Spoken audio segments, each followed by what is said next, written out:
Joe's in Washington, D.C. Go ahead, Joe. Ben, you describe Hillary Clinton as a inhuman robot and President Obama as a perpetrator of involuntary manslaughter. And then you critique the left for personal attacks. As a fellow HLS alum, I think you need to slow down, start thinking about what you're actually saying rather than talking so fast. Find the essential logical fallacies of what you're doing. For example, if I say you're a vain, shallow, callow, narcissistic, adolescent disruptor, and that's my political opinion, I suppose that is using the Ben Shapiro technique. So I wish you the best of luck with your mind as you grow up. Well, first of all, it's good to speak to my professors from Harvard Law School. It's good to hear from you again. And I appreciate all of the compliments. The fact that folks on the left disagree with me is a badge of honor for me. As far as the insults, if I can't joke about Hillary Clinton being robotic, I'm not sure what I can joke about. I mean, seriously, can we all just lighten up a little bit? Turns out Bill's a lech and Hillary's a robot. Let's all get over it and move on. Ben Shapiro, why did you call that or compare that caller to your professors at Harvard Law? Oh, they're professors at Harvard. The truth is, at Harvard Law, I got along pretty well with most of my professors. There are a couple of people at Harvard Law who are known for not being particularly tolerant of other political viewpoints. One is currently a senator from Massachusetts, but there are a lot of Harvard Law professors who I got along famously with. I got along very well with Lani Guinier, who was so radical that Bill Clinton had to pull her nomination when he nominated her for, I think it was Housing and Urban Development back in the early 90s. But she and I got along really well. Look, as long as folks have an open mind, it's fun to have a talk with them. What I object to is, well, my Elizabeth Warren story is that actually when I first met Elizabeth Warren, and I only dealt with her a little bit, she and I met at the top of the W Hotel in L.A. because she was recruiting me for Harvard Law School at the time. And our initial conversation, I walked through and she'd read my profile, and she started grilling me. I'd just written a book about leftist bias on college campuses, and she suggested there was no such thing as a leftist bias on college campus, which is only discounted by every single poll ever done on a college campus. And then she started ripping into Rush Limbaugh, at which point I asked her if she'd ever listened to Rush Limbaugh, and it got relatively heated, which was an interesting way to recruit. But Elizabeth Warren she's a lot of fun. Look, I'm always willing to have conversations and debates with people. It's how I get through my day. So yeah, when people call in and disagree, that's what makes it spicy. Yeah, I don't understand the concepts of conversation of the gun culture. We've lived with guns since, what, the 7th century or something? I don't know. We all know that right now guns is a trope. It's it's not a trope, it's a totem, it's a metaphor that disenfranchised white guys need. It makes them feel good because they're being You can say what you want. I don't agree with that. So it's not my thing. But it's statistically... Well, you can look. If you think gun control or something like that is going to change a terrorist point of view, I think you're like out of your mind. I think I think anybody is. I think it's absolutely insane. The problem we're having right now is that we don't have the concepts of how to turn it around and say, you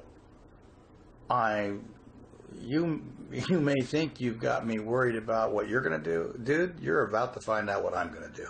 And that's going to worry you a lot more. And that's what we need. That will change the concept of gun culture, as you call it, to something of reality, which is if I'm a hockey team and I got a guy bearing down on me as a goaltender, I'm not concerned about what he's going to do. I'm going to make him concerned about what I'm going to do. I get that. To stop him. That's when things change. Obama's point was that the guys who are on the no-fly list because of terrorist connections can get a gun pretty easily. They can also make a bomb pretty easily. Yeah. So what? They can also get knives and stab you. What are you going to do about that? They can get cars and run you over with them. What are you going to do about that? What are you going to do about that? They didn't kill the people in San Bernardino. Oh, but they've killed others that way. Haven't they? Yeah. Yes. Yeah. So what are you going to do? Outlaw everything? That isn't the answer. Just put some controls. Put some controls. What? So the people who want to defend themselves can't? No, not so you can't. Just so the idiots can't get a hold of them. That's Do all. you really believe they're not going to? Are you serious about that? Are you seriously? What good will that? Oh my God! You and I just disagree. Okay. You and I just disagree. I understand that you think that you can control the behavior of people that are dead set on taking your way of life away from you. I think you can control that. No. And there's only one thing you can do with that, and say, no, dude, that's not going to happen. That's just not going to happen. Speak with you. Good talking with you. Good luck with you. All right. A lot of the characters that you play, Sam, have guns. I know that you're a gun owner. Our girl over here, she's a gun owner also. And then I want to just quote you. You said, I don't think it's about gun control. You say that. I grew up in the South with guns everywhere and never shot anyone. This is about people who aren't taught the value of life. That was in 2012. Now, do you still agree with that statement? Sure. Yeah, you have to have an understanding of your humanity and other people's humanity also. I also don't think it's okay for people to have guns. Nobody needs a machine gun. Right. If you're not in the Army. Yeah. Even the Army says that. Recently, you made some headlines for saying that you felt gun control laws wouldn't deter terrorists. Explain to folks. Well, you know, these are these things where, first of all, I was in a situation. We do what we call the dog and pony. Right. We're out doing the dog and pony selling a picture, and you get sometimes you get what you feel is slightly ambushed by somebody who's really got an agenda, and that's sort of, I think, that's my opinion of what happened to me the other day. The last thing I like to watch is entertainers or actors get political. It's just something I can't stand watching.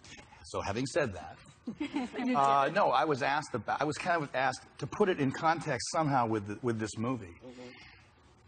You know, my personal feeling is that there's a big difference between Fantasyland and reality. Fantasyland is what we do. You're either writing something, writing a song, writing a book, doing a movie, doing a television show. That's Fantasyland. And that's where that stuff belongs. In reality, when we're dealing with things like terrorism and whatnot, we're all going to have different opinions on how to do it and how to deal with it. Yeah. Mine happens to be that I think there's a very strong reason Founding Fathers had for the Second Amendment, and that is that no government ever hasn't had to fight its own people, and its own people hasn't had to fight its own government. We had our Civil War. If that Second Amendment hadn't been there, those people would not have had the opportunity to do what they considered was defending their life, their way, their style of living. So I agree with that. I think that's an important part of our existence, and it's basically that simple. I think that people more object to the excesses of the Second Amendment, not the Second Amendment. It's these Well, that's where the debate comes in. That's what, I think it's too bad that the debate can't remain kind of civil too, and that's hard to do. It's one of those things that it's like I talked about. You know, sometimes talking about terrorism. Whatever we do, and we all have our opinion on that too. Whatever we do, we're a little late for the people who've died. And if you know somebody, or you know a child that was maimed in that situation, I got a strong feeling that one's opinion has a tendency to change that. Yeah. So I just leave it open for interpretation by all different people, and just say we're all in this together, and we're going to hear each other talk about it. Is that the last time you're going to talk politics as an actor? So I'm asked to later. I'll be asked in an hour and a half about it. You know, once they trot that pony out there, I go let it go. But you know what? If we have to be in it with somebody, I'm glad we're in it with you. Love you, baby. Most people that have guns don't use them on other people. You said if you have a gun, you're going to use it. Well, we don't. What's that Most saying? If people you have a gun, you better be able to use it? Most people are overwhelmingly good. Okay, Yeah, well, but most people have a gun. 350 million Americans. There are 310 million guns. Right, that doesn't mean that most people have a gun. It doesn't distribute exactly that way. But, you know, people, are blaming violence in movies and videos Well, that's on insane. this. That's insane. Really? It's What is it called? Art of War, Man of War? What do the kids play? Call of Duty. Call of We Duty. don't allow that in our house. Really? So Call busy of Duty. buying Call of Duty. There needs to be more hugs in households. Those aren't mutually exclusive. Well, nothing in Call of Duty says you can't hug your family. Well, you know what? Nothing This says- boy's favorite game pen was Call of Duty. Yes, and many peaceful people. You're doing the same thing. Call of Duty is the most popular game there is. Everyone's playing it, so of course bad people are going to play it too. Yeah. To try to blame Shakespeare and the violence in Shakespeare and the violence in art for violence that happens in the real world is something that's been tried for years and is always wrong. People must take responsibility. We must stop blaming society and actually blame the perpetrator. Yeah, you know what? Call of Duty is something that young people like and enjoy, and it's a game. I think and most of those people aren't violent. Most of the people aren't violent. We need to take responsibility for our own houses. And we have to stop disliking our children. We attack comic books. We attack monster movies. Now we're attacking video games. Love our childildren and know that they take can care of your household. Let them play. Jamie Foxx is one of the only celebrities and Jamie Foxx is wrong. Well, he says we cannot turn our backs and say that violence in films or anything that we do doesn't have some sort of influence. It does. I go along with that. Blame the killers. Why not blame the killers? Well, some of the killers learn their killing through movies. Blame the killers, not the artists. Right. Why are you blaming artists for something that bad people did? Shakespeare is not a bad person. He wrote beautiful stuff. It has suicide, it has murder, and it tells us something about our hearts. And people who watch Shakespeare don't kill. And Call of Duty is art. It is not some sort of propaganda thing. And that's an easy way out. How about this? This is a case of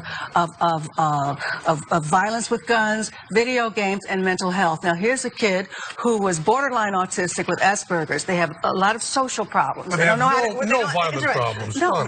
Autistic kids are usually victims. My point is that if you sit this kid in a room all day shooting people, if they have no social skills, how do you know that? Because it's been well, he had no social skills. There's no evidence that Asperger's syndrome people go violent from playing games. You have not one data point of evidence on that. I'm not saying that. Well, you just said it. Well, let me try to be clearer. Please. Here's a person who has troubles figuring out what's social and what's not. And he's inundated with shoot. And then a little plan comes across, well, maybe I'll just go to school and shoot people. No, you've just done cause and effect where it doesn't exist. There's no guilt. There's no guilt. There's no conscience. That's not true that there's no guilt and no conscience. He wouldn't make eye contact with his barber. Please don't tear those people apart. I have good friends with Asperger's. They have conscience. They have empathy. All of that is not true. You're spreading lies about people who are part of our society and that we need to love and take care of and share it. It's not the media. It is not violent movies. It is the politicians. And I call on the politicians to do something once and for all. The politicians won't do anything until the people speak up, and that means all of us. They are afraid not to be reelected. They're afraid that the people who support gun control will not vote for them, and they won't get in. So you have to let them know that we are not for assault guns for the average person. Please let us not attack people with Asperger's syndrome. No, that's not. But I will say this, okay? The media is still in the town of Newtown, and there are signs all over the place saying it's time for you to leave. I think that the media needs to go home and leave them alone. Stop scaring our What do you say? It's the CNN newsroom. What do you say? I speak from personal experience. The media's job is to shine a light on some of the darkest But you can do that if there's a parent. Parents can blog. They need to leave these kids alone. So what do you say? The media is part of the solution. I would say that the first few days there needed to be heavy coverage because it's a horrific story.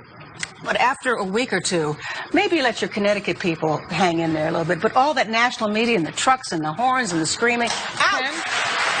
You think the media needs to go? I think the media has done terrible things to us, misunderstanding math. It's an anomaly. It's a horrific thing. But I don't want my children scared by this stuff running 24 hours. And we probably shouldn't be talking about it, all things considered. Yeah. Well, it was a big story of the week, and that's what we do here on Hot Talk. You keep underlining story, and it's not a story. It's a tragedy. It is a very big tragedy. Well, how about it's a tragic story? A tragic story. Look, we have to do more than tell stories. This is what I love about our Hot Talk panel. Thank you all for being here. Asperger's syndrome people don't become violent. There's no evidence. For more information on our panelists, go to Wendy's.